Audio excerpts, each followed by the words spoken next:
정한 시간이 되었으므로 오늘 또 제자 훈련입니다. 제2권 제일 마지막 14과까지 왔습니다.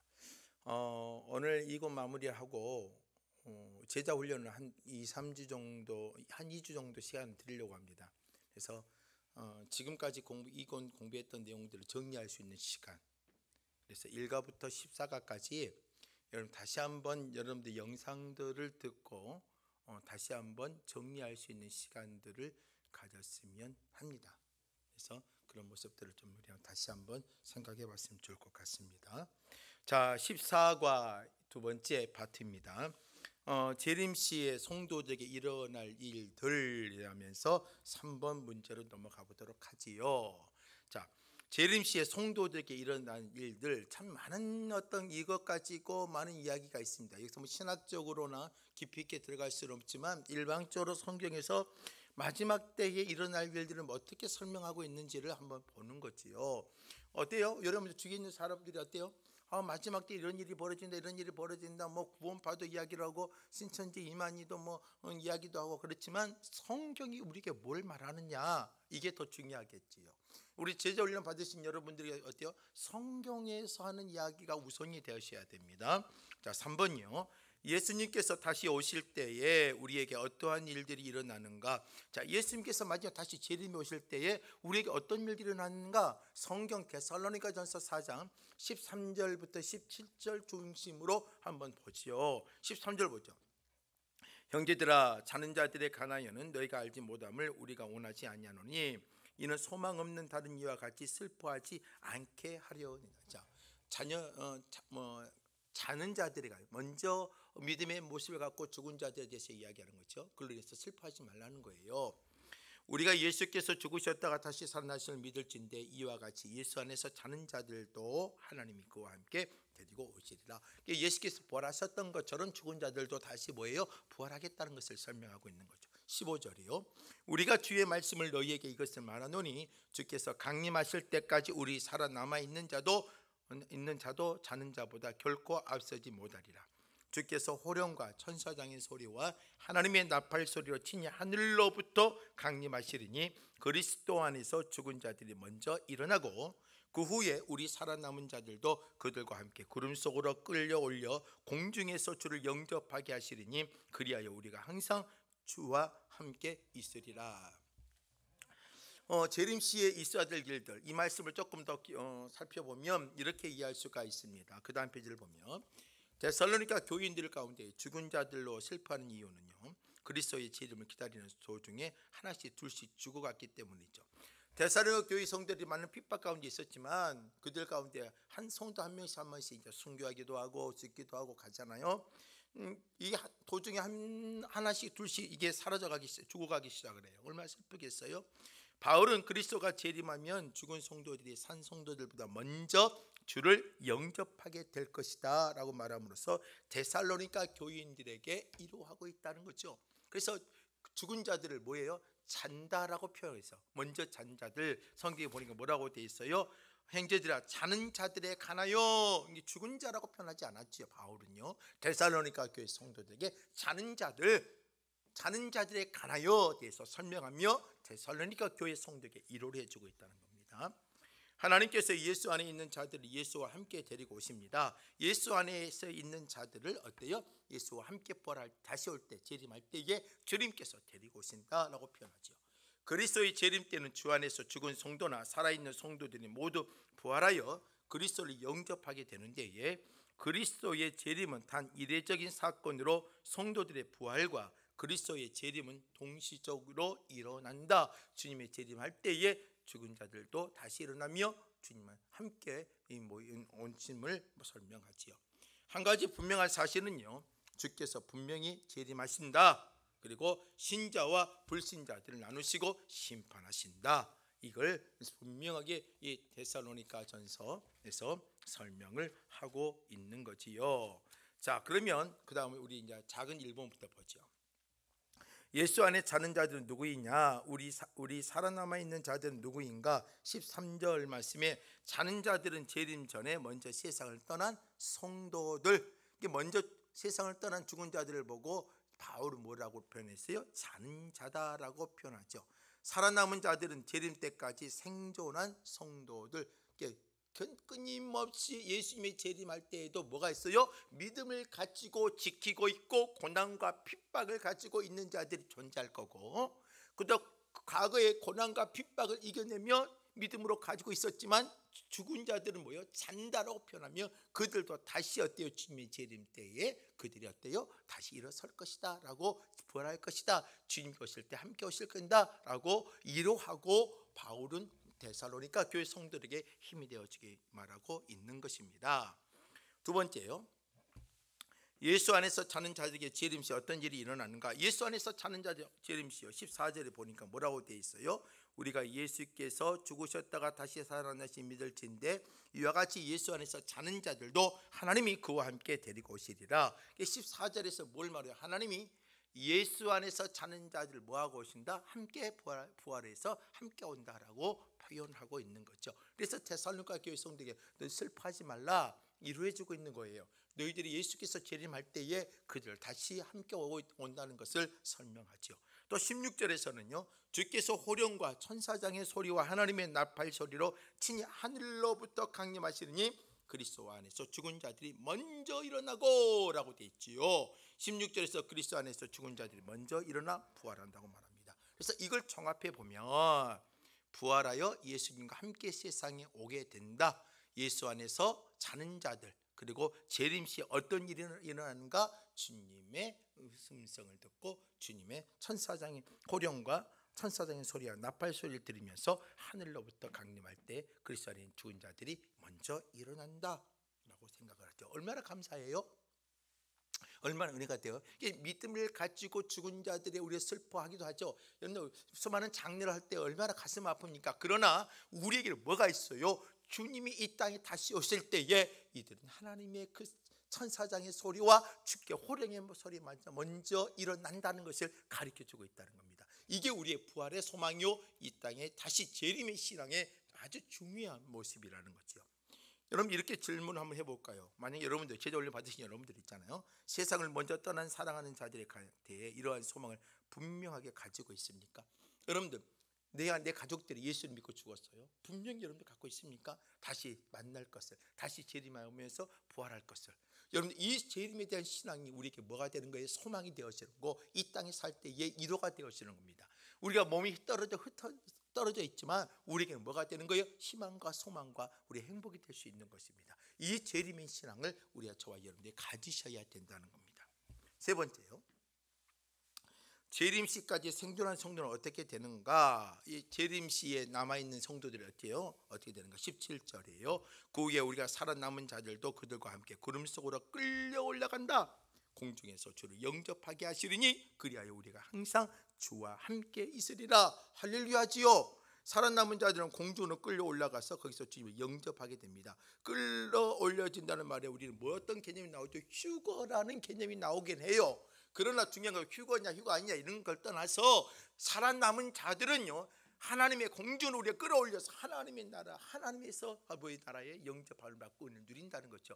휴거라는 개념을 갖고 막 혼란스럽게 만드는 게 아니라 성경의 말한 그대로 믿으면 되는 거잖아요.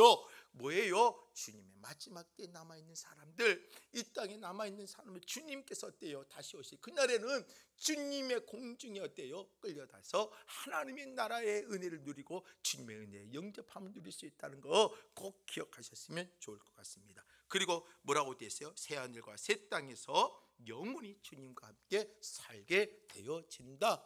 이게 바로 우리의 마지막 재림시까지 성존한 성도. 그래서 어때요? 우리는 마지막까지, 현재가 어때요?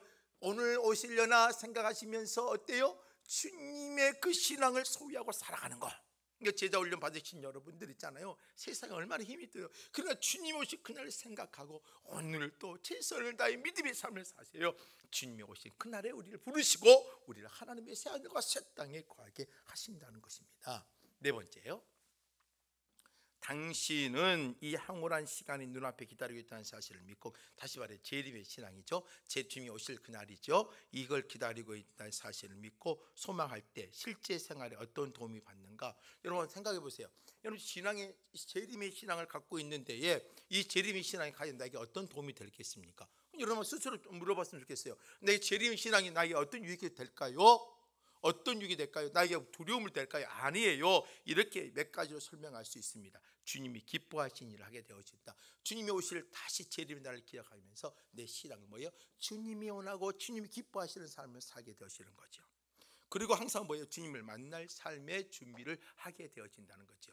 주님을 만날 삶에, 주님을 매일 만날 삶, 주님을 만나기 위해서 내 삶이 아름답게, 그래서 등불 든 열처녀처럼 준비하고 있는 그 뭐예요? 등불의 기름을 준비하면서 신랑 오신 예수님을 바라보는 것처럼 뭐예요? 항상 준비하는 삶을 사는 거예요. 이 세상의 욕심에 얽매여져 살지 않게 된다는 거죠. 하나님이 다시 예수님이 땅에 오실 것에 기대한다면 이 세상의 욕심에 얽매이지 않아요. 베풀고 살고 하나님의 은혜를 나누고 긍휼의 마음을 갖고 살아갈 수가 있다는 거예요. 이 세상의 고통을 참고 이겨낼 수도 있다는 겁니다. 왜요? 주님이 오실 그날을 기억하고 주님이 오신 날을 기억한다면 이 세상의 고통이요 우리는 쉽게 이겨낼 수가 있다는 것입니다. 또한 뭐예요? 이게 가장 중요하죠. 하나님의 지상 명령의 사역이기도 하지만 우리가 주님이 다시 올 것을 기간다면 끊임없이 믿지 않는 사람, 죽어가는 영혼들, 내 가정, 내 남편, 내 자녀에게 끊임없이 뭘 드려야 돼요? 그 주님 오실 그날을 기억하며 하나님의 나라 하늘과 새 땅을 살기 위해서 뭐예요? 끊임없이 그들에게서 뭐예요? 전도해야 되고 주의 말씀을 가르쳐야 돼요. 복음을 전해야 돼요. 이게 우리의 삶이 돼야 돼요. 이게 재림의 신앙은 우리의 삶에 상당히 뭐예요? 유익함이 되어지고 우리의 신앙을 강건할 수 있도록 이끌어 가신다는 겁니다. 자, 네 번째입니다. 마태복음 24장 29절에서 31절에서는 주의 재림 시 이 세상과 믿지 않는 자들에게 일어난 무서운 일들을 예언하고 있다. 몇 가지 사실을 한번 정리해 볼까요? 29절 말씀이에요. 그날 한날 후에 즉시 해가 어두워지며, 해가 예수님이 오신 한날 후에 즉시 해가 어두워지고 달이 빛을 내지 아니하며 별들이 하늘에서 떨어지며 하늘의 권능들이 흔들리리라. 그때에 인자의 징조가 하늘에서 보이겠고 그때에 땅의 모든 족속들이 통곡하며 그들이 인자가 구름을 타고 능력과 큰 영광으로 오는 것을 보리라. 31절이요. 그가 큰 나팔 소리와 함께 천사들을 보내리니 그들이 그의 택하신 한 자들을 하늘 이 끝에서 저 끝까지 사방에서 모으리라. 우리는요 마지막 때 생각하면 참 두렵기도 하지요. 그러나 우리에게 두려움보다 하나님의 은혜와 하나님의 구원의 감격 속에 우리는 기다림이라는 것이 있어야 되고 참고 인내하고 견디는 게 있어야 됩니다. 여러분 요한계시록도 마찬가지겠지만 요한계시록은 우리에게 두려움을 주는 게 아닙니다. 마지막 때에 두려움을 주는 게 아니라 마지막 때까지 성도들이 남아서 우리가 참고 인내하며 견디는 자에게 하나님께서 이루어 주고 하나님께서 붙잡아 주실 것을 말해주고 있는 겁니다. 그러면 보지요. 환란이 끝나는 갈 무렵 천체의 이변이 일어나 해와 달이 빛을 잃고 별들이 소멸되며 하늘의 권능들, 공중의 권세 잡은 사단의 세력들이 흔들리는 사건들이 일어날 것이다. 자, 이런 일들이 일어날 것이다. 이게 이제 구체적으로 어떻게 될지는 모르겠지만 이런 상황들이 우리 눈앞에 벌어질 것이다. 이것은 영적인 것과 물질적인 것에 동시에 일어나는 완전한 멸절을 의미한다. 다시 말해 주님이 오실 그날에는 뭐예요? 하나님의 그 권세가 살아있기 때문에 그 권세를 통하여 잘못되어 있는 모든 것들을 심판하며 멸절하겠다는 것을 설명하고 있는 것과 같은 거죠. 그리고 나서 예수 그리스도께서 마침내 구름을 타고 능력과 큰 영광의 모습으로 모든 사람이 볼 수 있게끔 뭐 하신다? 재림하신다. 그래서 우리는 마지막까지 뭐예요? 주님의 말씀을 붙잡고 뭐 하는 거예요? 믿음의 승리와 복음의 감격과 복음의 역사 안에 살아야 되는 겁니다. 그 다음 페이지 보죠. 그 재림의 모습을 보고 땅의 모든 족속들은, 모든 불신자들이 자기들의 안악함과 무지함을 인하여 통곡할 것이다. 노아의 방주 시대를 보면 마찬가지예요. 몰라요. 40주야를 내리고 막 물이 흘러넘쳐 그때서야 뭐가 하는 거예요? 노아의 방주를 찾지만 이미 늦었잖아요. 온통하지 않아요. 오늘 우리는 어때요? 지금 주님의 복음을 들을 수 있는 기회 얼마나 기회예요? 또 지금 복음을 전할 수 있는 기회 얼마나 감사해요? 우리 제자 훈련 받은 저와 여러분들 진짜 이 복음을 가지고 있는 것 자체가 행복이에요. 반면에 택함받은 모든 성도들은 천사의 이끌림을 받아 세계 각처로부터 모여 그리스도와 함께 승리의 개가를 부르며 영원한 나라에 입성하게 된다. 얼마나 감사해요. 이처럼 예수의 재림은 불신 세계에 있어서는 영원한 심판과 멸절을 가져오는 데에 반해 하나님의 사람들에게 있어서는 기쁨과 구원을 얻는 날이 되어진다. 그래서 마지막 때는요, 두려움이 아니라 우리는 하나님의 구원의 은혜와 감격을 누릴 수 있는 겁니다. 그러므로 우리가 그리스도의 재림을 대망하는 것이 당연히 마땅하다. 예수의 재림의 신앙을 소유하고 있는 것이 우리의 신앙이 이 땅에서 견딜 수 있는 큰 은혜이다. 자, 이 말씀을 다시 한번 정리하면 이렇게 정리할 수 있습니다. 다음 페이지 보면 하늘에서 나타난 이변, 해가 어두워지고 달이 빛을 내지 아니하며 별들이 하늘에서 떨어지며 하늘의 권능들이 흔들리죠. 둘째는 인자의 징조가 하늘에서 보이게 되죠. 그리고 불신자들에게 이런 일들은 뭐예요? 불신자들은 심판을 받게 되고 지옥에 들어가게 되어진다. 이걸 마지막 때 정확하게 보여주는 거예요. 그래서 우리는 어때요? 지금 이 신앙을 잘 지켜야 되고 이 신앙이 여러분들 나 혼자만 갖는 게 아니라 복음의 통로가 되어져서 마지막 때까지 내가 우리의 목숨을 다하는 그 순간까지 예수 그리스도의 십자가의 은혜를 나누고 살아가는 그리스도인들이 되기를 원합니다. 5번입니다. 당신은 재림을 기다리는 소망 때문에 다른 사람들과 어느 정도 다르게 살고 있는가? 우리 재림의 신앙을 갖고 있기 때문에 뭐가 있어야 돼요? 다른 사람들과의 삶이 구별되어지고 달라야 돼요.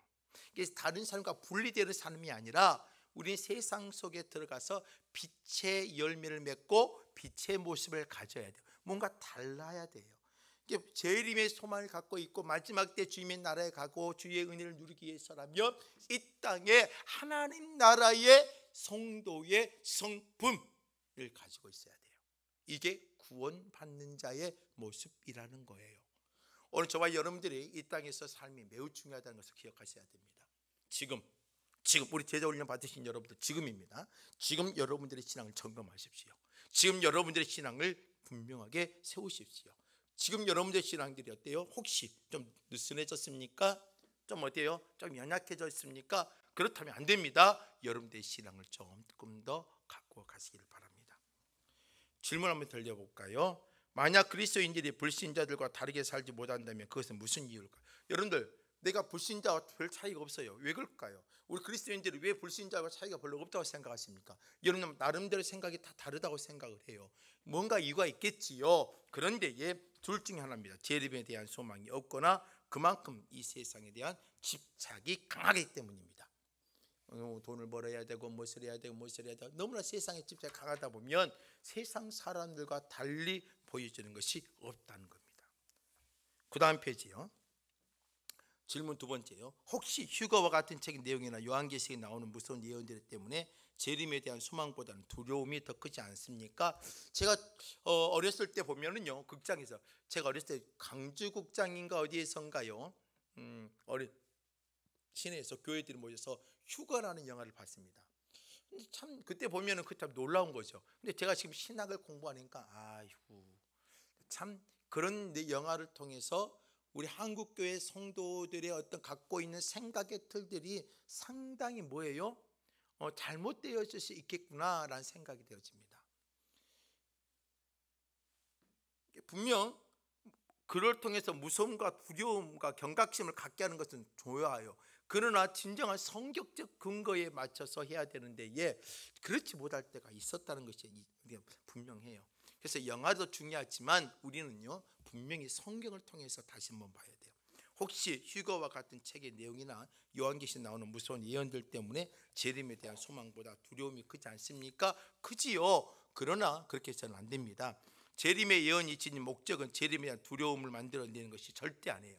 여러분, 요한계시록은 우리에게 두려움을 주기 위함이 아니라 우리의 마음에 위로가 되어지고 평안이고 우리가 하나님에 대한 더욱더 붙잡고 마지막 때 성도들에게 주시는 하나님의 위로가 이렇게 크다.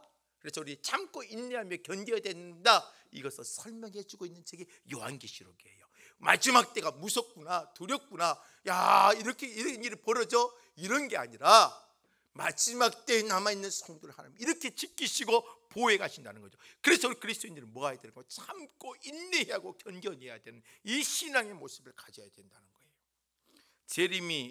재림의 예언이 세상에서 눌리고 핍박받는 초대교회 성도들에게 믿음을 포기할 수 없는 소망에 근거했던 것처럼 오늘날도 그래야 됩니다. 초대교회 보세요. 얼마나 핍박을 받았고 죽음을 가졌고 많은 것을 빼앗겼어요. 그러나 그들이 어때요?